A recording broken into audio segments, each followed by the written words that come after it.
Bodoh bangang, pemimpin UMNO mula bergaduh. MIC tarik sokongan dari Barisan Nasional. Tun M dakwa tidak mustahil UMNO kerjasama dengan DAP. Guna nama glamour, adakah Kerajaan Perikatan Nasional sah?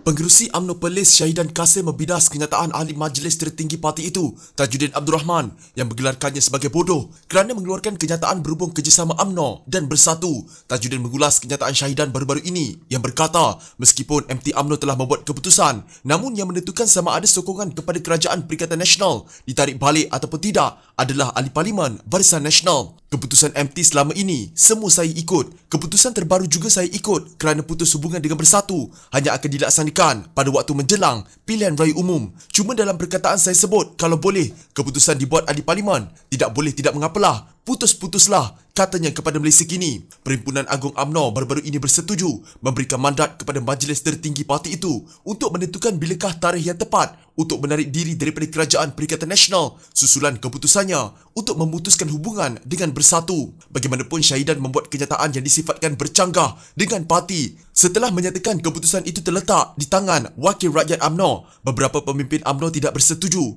dengan pandangan Ahli Parlimen Arau itu yang juga merupakan Ahli Majlis Tertinggi UMNO. Mereka sebaliknya menuntut agar semua anggota Parlimen daripada UMNO menghormati keputusan Majlis Tertinggi. Tajuddin semalam menggesa ahli-ahli Parlimen UMNO yang tidak setuju dengan keputusan parti agar membuat keputusan sama ada mahu kekal bersama UMNO atau sebaliknya. Dia juga mempersoalkan kenyataan Syahidan yang digelarkannya sebagai bodoh. Yelah, ahli-ahli Parlimen tu dia orang apa partinya? Jadi ahli parti mana? UMNO Barisan Nasional lah.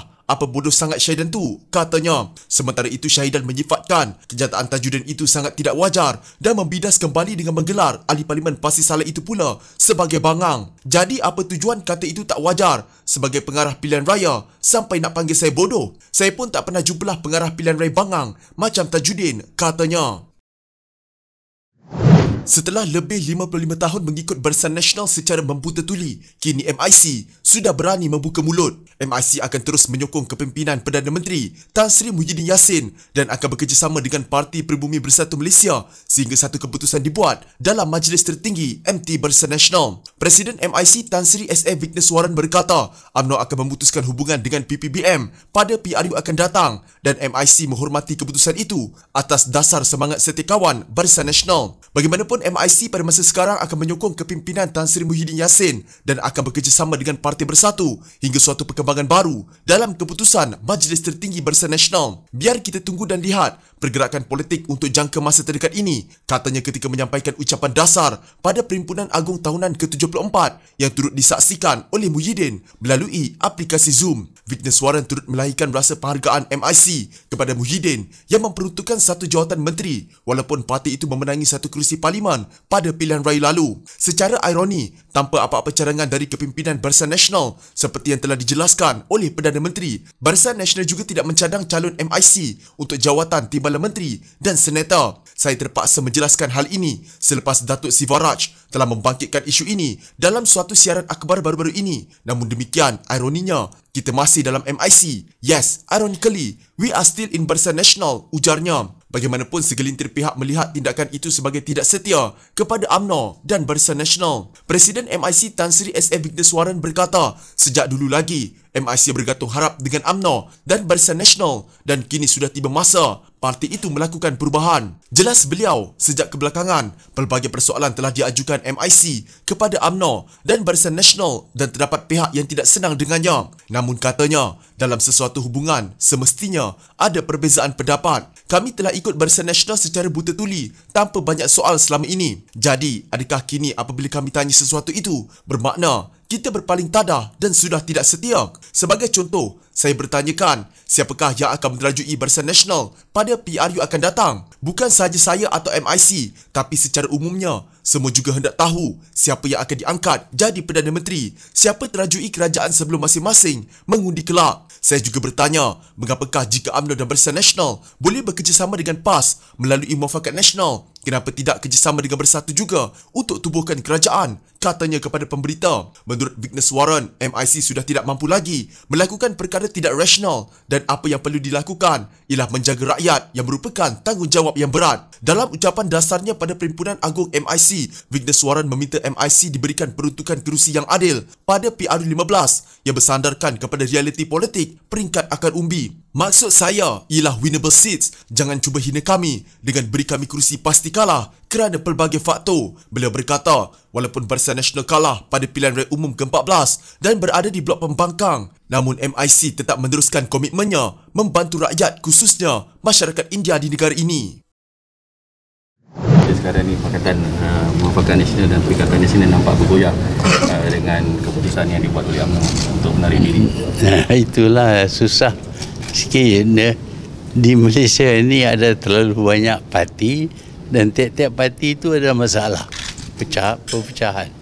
Bekas Perdana Menteri Dr. Mahathir Mohamad tidak menolak bahawa UMNO boleh menjalinkan hubungan dengan DAP memandangkan parti itu sekian lama bekerjasama dengan MCA. Katanya MCA yang bersama-sama UMNO dalam Barisan Nasional juga pernah dilihat melampau suatu ketika dulu. Terpulang kepada UMNO sudah kerja dengan MCA dan MCA juga pada suatu ketika ekstrim. Katanya ketika ditemui pemberita selepas merasmikan satu forum ke mana Hala 7 Finas di Ampang. Mahathir berkata demikian ketika diminta mengulas kenyataan ahli Majlis Tertinggi UMNO Tajuddin Abdul Rahman yang tidak mustahil untuk parti itu bekerjasama dengan DAP di masa depan jika parti itu menjadi lebih sederhana. Menurut Free Malaysia Today, Tajuddin bagaimanapun menyatakan kesukaran untuk kerjasama dua parti itu kerana imej DAP di kalangan orang Melayu. Mengulas lanjut mengenai pengalaman bekerjasama dengan DAP menerusi Pakatan Harapan, Mahathir berkata parti itu perlu sedar bahawa Malaysia adalah negara yang berbilang kaum. Saya telah bekerjasama dengan DAP dan parti itu ada kala ekstrim, tapi kita boleh bersama-sama dengan mereka. DAP juga perlu sedar bahawa Malaysia negara berbilang kaum. Anda tak boleh kerja untuk kaum sendiri sahaja. Katanya lagi, untuk rekod DAP konsisten menegaskan perjuangan parti itu adalah untuk seluruh rakyat Malaysia dan bukan berasaskan kaum. Antara lain parti itu membangkitkan keanggotaannya yang tidak berasaskan kaum. Spekulasi kerjasama antara UMNO dan DAP pernah timbul di tengah-tengah konflik politik di Perak akhir tahun lalu susulan penyingkiran Ahmad Faizal Azumu daripada jawatan Menteri Besar. Ditanya berhubung keretakan hubungan Perikatan Nasional dan Muafakat Nasional selepas UMNO memutuskan untuk tidak lagi bekerjasama dengan Bersatu pada PRU15, Mahathir berkata hal seperti itu biasa dalam politik. Di Malaysia ada terlalu banyak parti dan setiap parti itu ada masalah perpecahan, katanya.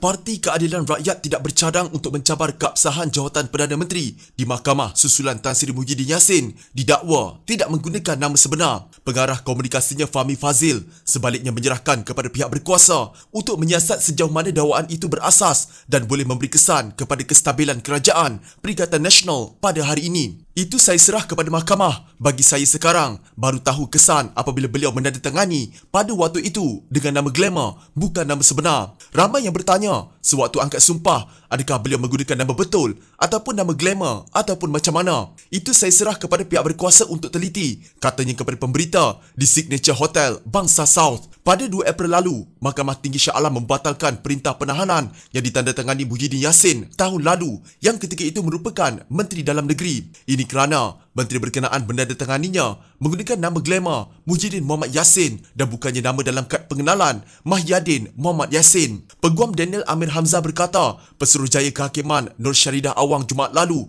membenarkan permohonan habeas corpus oleh Sabahan Awang Sari Lasikan. Daniel hadir bersama Peguam Zafran Zafri Muhammad Zaini mewakili Awang, seorang pekerja am yang ditahan di bawah perintah yang ditandatangani Muhyiddin pada 10 Mac tahun lalu. Dalam pada itu, Fahmi tidak menafikan perkembangan terbaru itu membuktikan betapa rapuhnya kesan kestabilan kerajaan Perikatan Nasional pada hari ini, apatah lagi saban hari dilanda pelbagai kontroversi. Satu demi satu, hari demi hari, malah jam demi jam, kita lihat bagaimana krisis demi krisis melanda kerajaan Perikatan Nasional. Jelas bila Presiden UMNO berkata, UMNO boleh tarik diri bila-bila masa. Sejauh mana kestabilan kerajaan hari ini dalam keadaan macam itu? Kami di dalam Keadilan dan Pakatan Harapan akan terus perkukuhkan jentera parti dan bersiap sedia untuk apa-apa kemungkinan, katanya lagi.